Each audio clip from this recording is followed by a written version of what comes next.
Wet your hands with water. Apply soap, rub your hands palm to palm and wash the backs of both hands and in between your fingers. Then palm to palm with fingers interlocked. Clasp your hands together and rub. And then clean around the thumbs too. Rub your fingertips in the palms of your hands and finish off with the wrists. Rinse your hands really well with water and dry them thoroughly with a paper towel. Use the towel to turn off the tap. Your hands are now clean. Good morning, students. This is Azizi again. We're going to read the further paragraphs of your chapter number 3, Ranga's marriage, from your English book Snapshots. I'll just do recapping before I start reading the further paragraphs. So if you remember, the narrator, the writer, whose name was Masti Venkatasha Iyengar, in the beginning paragraphs, he described so many things about the village Hosahali. He described about the special food and the leaf of creepers which they could use for their food. Normally in South India, people eat on bananas leaf, similar leaves. They're quite big, so they just cut it and they serve food on that leaf. So he talked so many things. He praised highly about the village Hosahali. And in this chapter, basically the narrator is going to describe that how Ranga went for his further studies to Bangalore, and when he came back,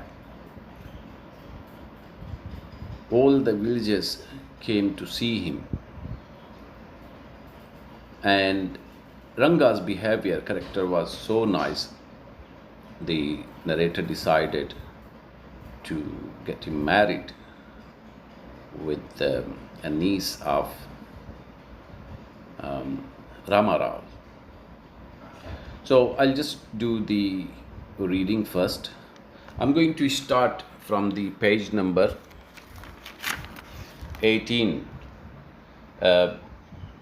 because I want to make sure that you understood this well. So I'll do reading from the page number 18, starting from in Kannada, what happened in disgraceful, believe me. In Kannada, what has happened is disgraceful, believe me. The other day, I was in Ramarao's house when they bought a bundle of firewood. Ramarao's son came out to pay for it. He asked the woman, "How much should I give you?" "4 pies," she said. The boy told her he did not have change and asked her to come to the next morning. The poor woman did not understand the English word change and went away muttering to herself. I too did not know. Later, when I went to Ranga's house and asked him, I understood what it meant. So, in first line, 2 sentence is about the previous paragraphs where the writer was saying that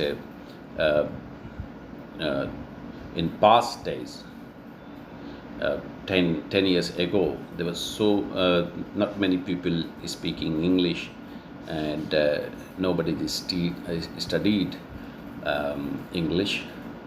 But these days, you could see so many people talking in English, and you could see them during holidays. So he was saying that the change, what has happened, is disgraceful. Disgraceful means not nice. So now in this paragraph, what the narrator is saying, He was at Ramarao's house.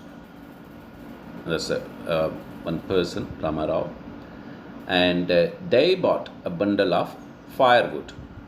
Firewood. And then Ramarao's son, he came out to pay for it and asked that how much it cost. The woman who was selling the firewood, she said 4 pice. Pice in old days is a unit of uh, monetary, like rupees. She said. Then the boy didn't have change. He didn't have change. The small coins or that smaller pies that time.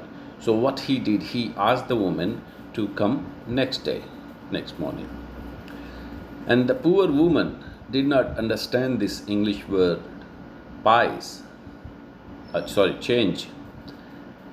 And she just went away, muttering to herself. Muttering is speaking to herself, talking to herself. Narrator is saying that he did not understand himself. And later on, when he went to Ranga's house, then he found out what it was, what the change word meant. This priceless commodity, here the narrator is addressing the English language as commodity. Commodity means thing. This priceless commodity, the English language was not so widespread in our village a decade ago, and a span of 10 years, so 10 years ago. That was why Ranga's homecoming was a great event. People rushed to his doorstep announcing the accountant's son has come. The boy who had gone to Bangalore for his studies is here, it seems. And come, Ranga is here, let's go and have a look. So, like I said, like I explained earlier, that those days not many people spoke English. So Ranga was the one who went to Bangalore for his studies, and now his homecoming was a great event for the villagers. So when they found out that Ranga has come back, so they started rushing to his doorstep to see him. How did he look like? Had he changed anything? A boy, he was just, going everywhere and announcing it. Oh, it seems like that Ranga, the accountant's son who went for his studies, he has come back. Let's go and have a look. Attracted by the crowd, I too went and stood in the courtyard and asked, why have all these people come? There is no performing monkey here. So the narrator was also there, and he heard that announcement, and he saw that crowd standing at the doorstep of Ranga. So he was quite surprised, and he asked this question in general, that why all the people are gathered here. There was no monkey performing. Monkey performing is just like he meant that there was not any show going on of monkey. A boy, a fellow without any brains, said loud enough for everyone to hear. So a boy who was quite young, and he heard him. So he replied him rudely, what are you doing here then? A youngster, immature and without any manners, thinking that all these things were now of the past, I kept quiet. So when the boy, it seemed that he didn't have manner, brain, so he just replied him, saying that, then why you are here? What brings you here? if there is no monkey performing here, so it applies on you also. You are standing here in this crowd. So what narrator thought that, okay, he just ignored him. Seeing so many people there, Ranga came out with a smile on his face. Had we all gone inside, the place would have turned into what people call the black hole of Calcutta. Black hole of Calcutta? There was a place in Calcutta. So it is said that once there so many people were gathered, and then it became so crowded, there was no space left to stand. So the narrator had given just an example of that place, that and saying that if all these people had gone into Ranga's house, then it would have become like a black hole of Calcutta.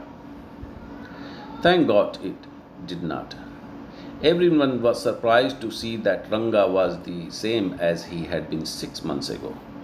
When he had first left our village, an old lady who was near him ran her hand over his chest, looked into his eyes and said, "The Genevra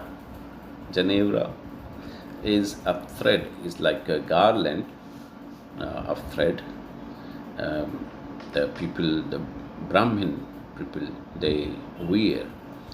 So in our areas is called Geneva. The Genevra is still there. He hasn't lost his caste. She went away soon after that," Ranga laughed. So everyone was there, looking surprisingly that Ranga had not changed. He had the same eyes, legs, body, hands. There was one woman. She was standing just next to him. So he just rushed and touched his chest, checking if the Genevra was still there. So when she found out that Genevra was still there, she just said that, Genevra was there. So he hadn't changed his caste, his religion. And then she went away. So on that action, Ranga laughed. Once they realized that Ranga still had the same hands, legs, eyes, and nose, the crowd melted away like a lump of sugar in a child's mouth. So here the narrator has given another example, so when they realized, the people, the villagers, they realized that Ranga is the same, he had not changed. So they just disappeared, melted away, disappeared. Like they started going quickly, and it looked like he's given example like when you put sugar sweet in a child mouth, so it disappears. So that's how the crowd disappeared from there. I continued to stand there. After everyone had gone, I asked, "How are you, Rangappa? Is everything well with you?" It was only then that Ranga noticed me. So he stand there, and then he asked Ranga if he was okay. So like a kind of a greeting and asking how the person was. Like, how are you? How are you doing? How's your health? Those kind of thing.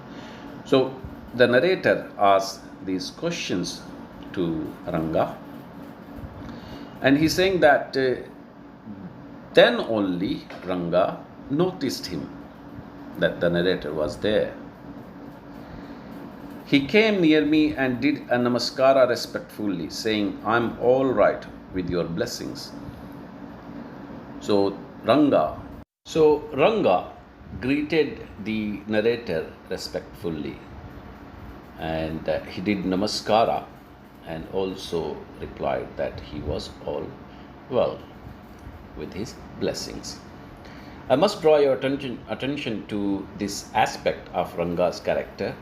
He knew when it would be to his advantage to talk to someone and rightly assess people's worth. As for his namaskara to me, he did not do it like any person day boy with his head up towards the sun, standing stiff like a pole without joints, jerking his body as if it was either a wand or walking stick. Nor did he merely fold his hands, he bent low to touch my feet. May you get married soon, I said, blessing him. After exchanging a few pleasantries, I left.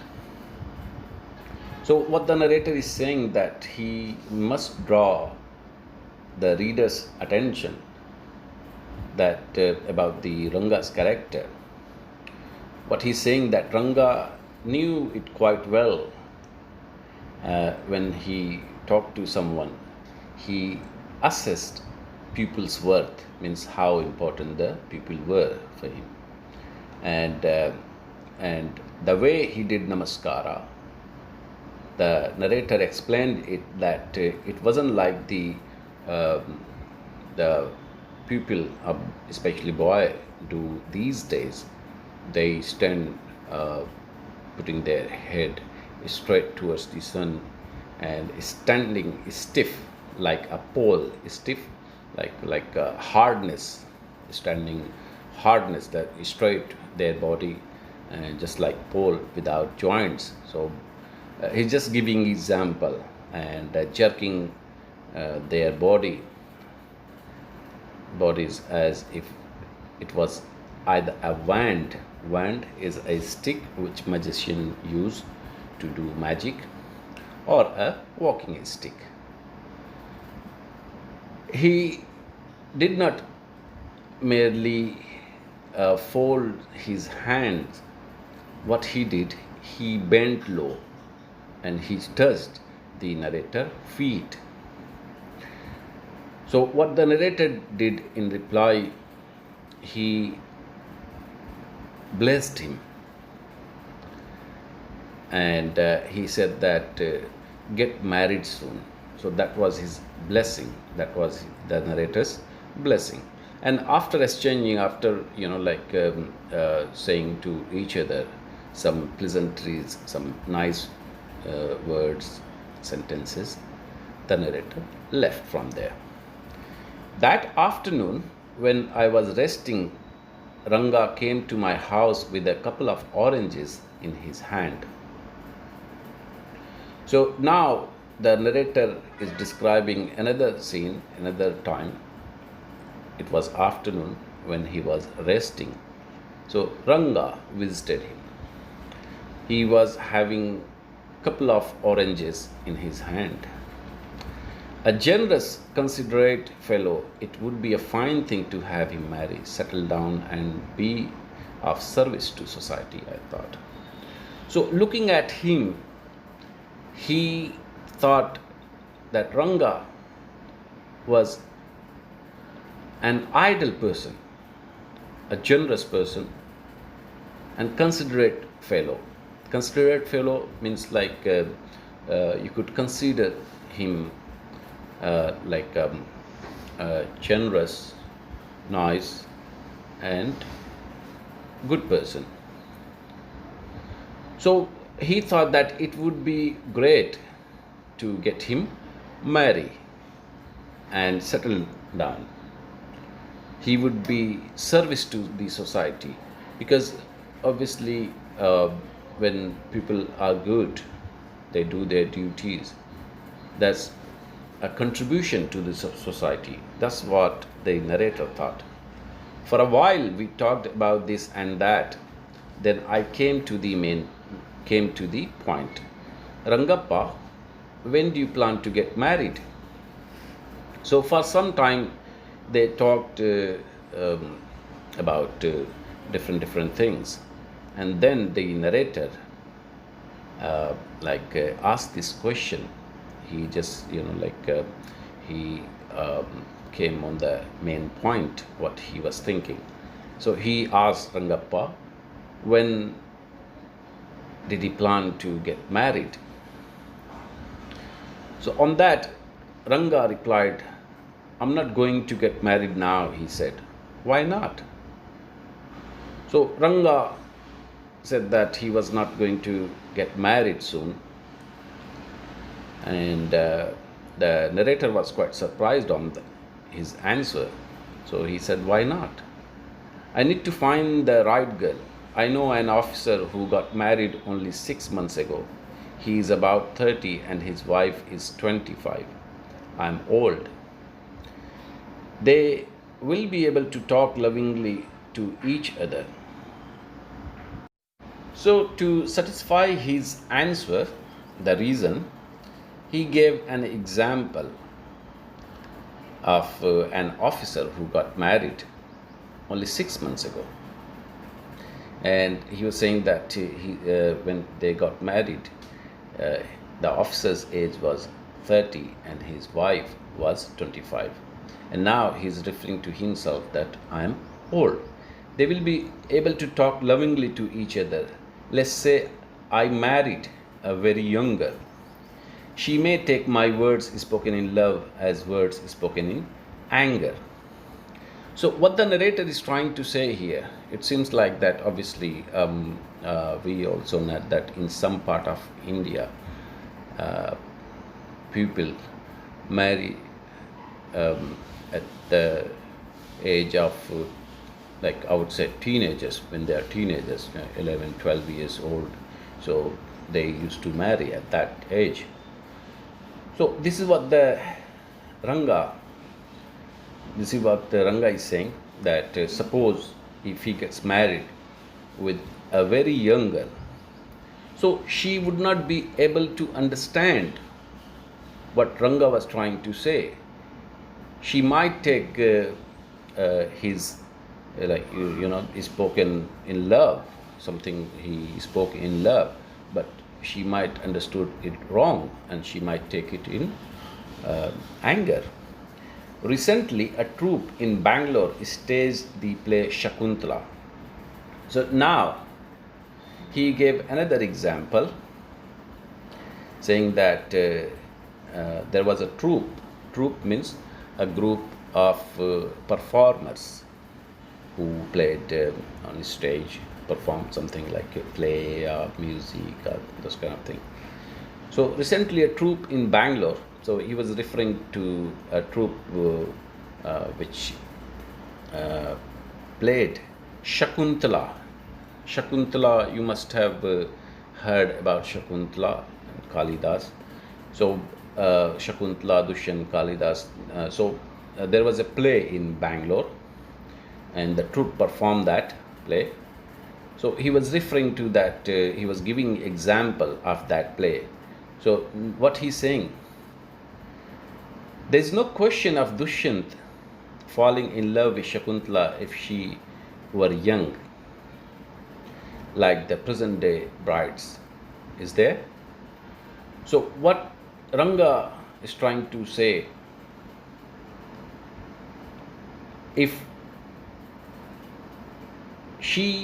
Shakuntala, if she was young, like a teenager, then probably Dushyant would not have fallen in love with her like the present day brides. So he's just referring that that time when the narrator and Ranga is talking, those days brides were quite young. What would have happened to Kalidas play if one gets married? It should be to a girl who is mature, otherwise one should remain a bachelor. That's why I'm not marrying now. So he's saying that in that case, what would have happened to Kalidas play? So he also said that when one is mature, then only he or she should get married to understand each other better way. So in this paragraph, all he wanted to tell to the narrator, all he trying to convince that one should not get married if he or she is not mature enough. And he's given example of the play Shakuntala and Dushyant. That play was written by that Kalidas, if you have heard this name. Otherwise, one should remain a bachelor. And this was the reason Ranga didn't want to marry now. So he was looking for the right girl who was mature enough to understand him. Is there any other reason? A man should marry a girl he admires. So the narrator asked him if there was any other reason for him not getting married. So again, Ranga started saying, a man should marry a girl he admires. So in his opinion, a man should marry with that girl who he admires, who he likes. What we have now are arranged marriages. How can one admire a girl with milk stains on one side of her face and wetness on the other, or so young that she doesn't even know how to bite her fingers? So again he gave example that and referring also that those days most of the families, what they had, arranged marriages. And now he's saying that how one can admire a girl with milk stains. Milk stains, like he's just referring to the young age, when a girl is too young. And like he giving example that when somebody drinks milk, then obviously you have stains on your face. So he is saying that the girl could be so young or so small that maybe she was drinking milk, and wetness on the other, or so young that she doesn't even know how to bite her fingers. So it's all about immaturity of a girl. One a neem fruit, the other a bitter gourd. This is an idiom also, if you have heard. In Hindi is called ek to करेला दूसरे नीम चढ़ा. So एक हिंदी में idiom है. Is this the what the means here? So one a neem fruit, the fruit of neem tree. You must have seen the small fruits. It's not obviously, it's quite bitter. And the other is bitter gourd. Bitter gourd is a vegetable. So exactly, Ranga said, laughing. So that was it. And what we will do, we will discuss the rest of the paragraphs in our online meeting. So don't miss the online meeting, because we're going to read the same chapter, further paragraphs. At the same time, we'll do reading and explanation. And we'll finish the chapter when we meet next time. Thank you very much. Enjoy your day. Bye bye for now.